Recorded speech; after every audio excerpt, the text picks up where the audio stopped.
நல்லா புரிஞ்சுக்கங்க. அதனால கண்டிப்பான முறையில் இந்த இடஒதுக்கீடுக்கு இந்த தமிழக அரசு செவி சாய்த்தே ஆகணும், அதை நிறைவேற்றணும். இல்லைன்னா பாட்டாளி மக்கள் கட்சி உங்களை சும்மா விட மாட்டோம், எச்சரிக்கிறோம். கூடிய விரைவில் எங்களுக்கான எவ்வளவு நாட்கள் கிட்டத்தட்ட எங்க தந்துட்டா நம்மளை சுத்தி இருக்க எல்லா சமுதாயத்தினருக்காகவும் அவங்க போராடுற மாதிரி நம்ம நிலைமை தனிநடத்தம் தான் நம்ம ஆட்சியில் இருக்க முடியாதுன்னு இப்போ இருந்துட்டு அந்த மைனாரிட்டி அரசு. அதனால இது இத்தோட வாங்கிட்டு ஓகே நாங்கள் பண்ணித்தரோம் சொல்லிட்டாங்க. மத்திய அரசும் அதுக்கு ஒப்புதலும் வழங்கிடுச்சு, நீங்க கொடுக்கலாம் இடஒதுக்கீடு நீங்க எடுத்து கொடுக்கலாம் சொல்லி ஆணையிட்டாச்சு.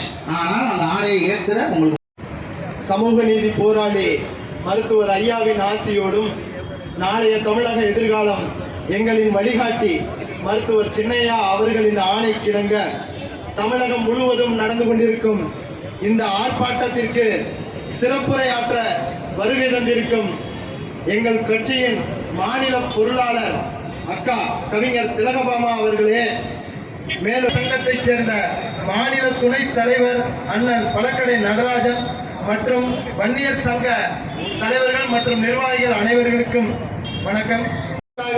அனைவருக்கும் இந்த அவரது எம்எல்ஏக்கள் அனைவருக்கும் கூறி இந்த போதை வசதிகளை தடுக்க வேண்டும் என்ற கடிதங்கள் மற்றும் விளம்பர பதாகைகள் மற்றும் இப்பதான் பாத்தீங்கன்னா டிவியில நிறைய விளம்பரங்களை பார்க்கிறோம் தமிழக அரசால. ஆனா நீங்க என்ன விளம்பரம் செஞ்சாலும் உங்களால இந்த மதுவை மற்றும் போதைப் பொருட்களை ஒழிக்க முடியாது என்றது எல்லாத்துக்குமே தெரிஞ்சு போன ஒரு விஷயமாயிருச்சு. ஏன்னா சட்டம் ஒழுங்கு உங்க கையில தான் இருக்கு, மது ஒழிப்புன்றது இப்போ உங்க கையில தான் இருக்கு. இந்த மதுவை நீங்க ஒழிக்காம இப்ப கூட புதுசா நேத்துல இருந்து ஒரு சட்டம் வந்திருக்கான், ரெக்ரியேஷன் பார் நடக்கிற உரிமையாளர்களே, உங்கள் அனைவரிடம் வந்து 15% இனிமே மாச கமிஷன் மேல தலைமைக்கு நீங்க கொடுக்கணுமா? 15% கொடுத்தாதான் இனிமே உங்களால இந்த பாரை ரொம்ப முழுமையா ரன் பண்ண முடியுமா? தமிழ்நாடு அரசு 2026 சட்டமன்ற தேர்தலில் செலவு செய்யறதுக்கு இன்னைக்கு ₹1 100 சம்பாரிச்சு வரைய ஏழை மக்களோட மொத்த காசையும் சாயங்காலம் ஒரே சட்டா புடிங்கிட்டு விட்டுறீங்க. இது ரொம்ப நாளைக்கு வராது, ஒரு நாள் உங்களுடைய சாயம் வெளிப்படும். இதுல இவர் சொல்றாரு, தலைவர் தமிழக முதல்வர் சொல்றாரு, இதான் எனக்கு பெரிய கவலையா இருக்கு, என் மனசெல்லாம் ரொம்ப கஷ்டமா இருக்குன்றாரு. நீங்க நினைச்சீங்கன்னா ஒரு நாள் ஒரு கையெழுத்துல மதுவை ஒழிச்சிடலாம். எங்க தலைவர் அருமையா சொல்லிக்கிட்டு இருக்காரு, பூரண மதுவிலக்குன்றது பாட்டாளி மக்கள் கட்சி ஆட்சிக்கு வந்த அடுத்த நொடியே பூரண மதுவிலக்கு தான். ஒரே நாள் ஒரே கையெழுத்து மதுவை ஒழிச்சு காட்டுவோம்னு சொல்றான். ஆனா அந்த மதுவை எப்படி ஒழிக்கணும் உங்களுக்கு தெரியாது, ஜாதி வாரி கணக்கெடுப்பு எடுக்கணும் உங்களுக்கு தெரியாது. கேட்டா மத்திய அரசு மேல பழி போடுறீங்க, மத்திய அரசுல கேட்டா மாநில அரசு மேல பழி போடுறீங்க. பக்கத்துல இருக்க பீகார் மாநிலத்துல ஜாதி வாரி கணக்கெடுப்பு எடுக்கிறதுக்கு எந்த மத்திய அரசையும் அவங்க போய் கேட்கல. திராணியோடைய முழு தெம்போடையும் கேட்டு இன்னைக்கு ஜாதி வாரி கணக்கெடுப்பு நடத்தி முடிச்சிருக்காங்க. ஒன்றை மட்டும் நீங்கள் புரிந்து கொள்ள வேண்டும், தமிழ்நாடு முதல்வர் அவர்களே, நீங்கள் இத்தனை முறை பேசி உங்க கட்சிக்காரர் கூட கேட்கல, குடிக்காதரான்னு. இன்னைக்கு காலையில நாங்க ஆர்ப்பாட்டம் நடத்துறதுக்கு 10:30 மணிக்கு இந்த களத்துக்கு வந்திருக்கோம். 10:30 மணி 10:40 பின்னாடி வருது. எங்க ஆர்ப்பாட்ட களத்தை காட்டிலும் பின்னாடி கூட்டம் தான் ஜாஸ்தியா இருந்துச்சு. தலைவர் அவர்களே, உங்கள் திமுக தொண்டர்களிடம் தயவு செய்து திருப்பி நீங்க வலியுறுத்துங்க, தயவு செய்து குடிக்காதீங்கடா, நானே சொல்றேன் எல்லாத்தையும் குடிக்காதீங்கடான்னு. சமூக நீதி போராட்டம் வெல்கவே, வளர்க வளர்க வளர்கவே,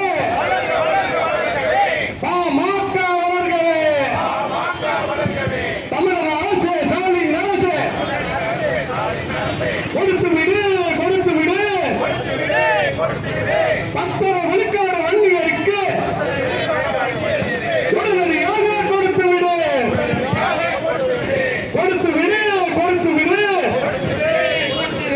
அனைத்து ஜாதி மக்களுக்கும் அவரவர் பங்கினை உடனடியாக கொடுத்து விடு. விடமாட்டோம். சமூக நீதி வெல்லும் வரை விடமாட்டோம்.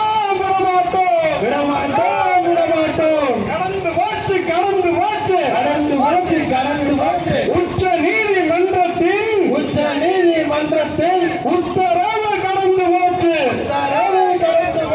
1000 நாட்கள் கடந்து போச்சு. என்னாச்சு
தொடர்ந்து பாட்டாளி மக்கள் கட்சி அனைத்து சமுதாய மக்களுக்கும் அவரவர் பங்கை இடப்பங்கீடாக வழங்க வேண்டும் என்று கோரிக்கை வைத்து வருகிறது. முதல்ல நீதி கட்சி 100% இடப்பங்கீடு கொடுத்துச்சு. எல்லா சமுதாயமும் அவரவர்களுக்கான கல்வியிலும் வேலை வாய்ப்பிலும் உரிமை இருக்கிறது, அரசின் வாய்ப்புகளில் உரிமை இருக்கிறது, அது தரப்பட வேண்டும் என்று நீதி கட்சி காலத்தில் 100% இடப்பங்கீடு வழங்கப்பட்டது. பின்னாடி அது மாறி மாறி இன்று அது அரசியல் நோக்காக மாறிக்கொண்டிருக்கிறது.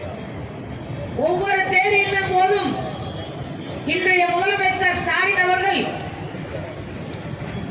ஏகப்பட்ட வாக்குறுதிகளை தர்றார். இந்த தேர்தலில் ஜெயிச்சுட்டா முதல் நாள் முதல் கையெழுத்து மது விலக்குன்னு அவதான் சொன்னார். கனிமொழி அக்காவோ தூத்துக்குடியில விதவைகள் அதிகம் இருக்கிற மாநிலம் இந்த தமிழ்நாடுன்னு பேசுறாங்க. ஆனா இன்னைக்கு அவங்க எல்லாத்துக்கும் கண்ணு தெரியாம போயிடுச்சு. வாக்குறுதியில நாங்க வந்தோடனே மாதந்தோறும் மின்சார கட்டணம் எடுப்போம்னு பேசினாங்க. ஆனா இன்னைக்கு 3 முறை அவங்க ஆட்சிக்கு வந்த பிறகு 3 தடவை மின்சார கட்டணத்தை ஏத்திட்டாங்க. அபார்ட்மெண்ட்ல எல்லாம் எதுக்கு ஏத்துறாங்களே, ஏத்திருக்காங்களா இல்லையானே தெரியாத அளவுக்கு கீழே இருக்கிற மோட்டர் கரண்ட் மட்டும் தனியா ஏத்தி இருக்கிறாங்க. ஜனங்களுக்கு தெரியாது.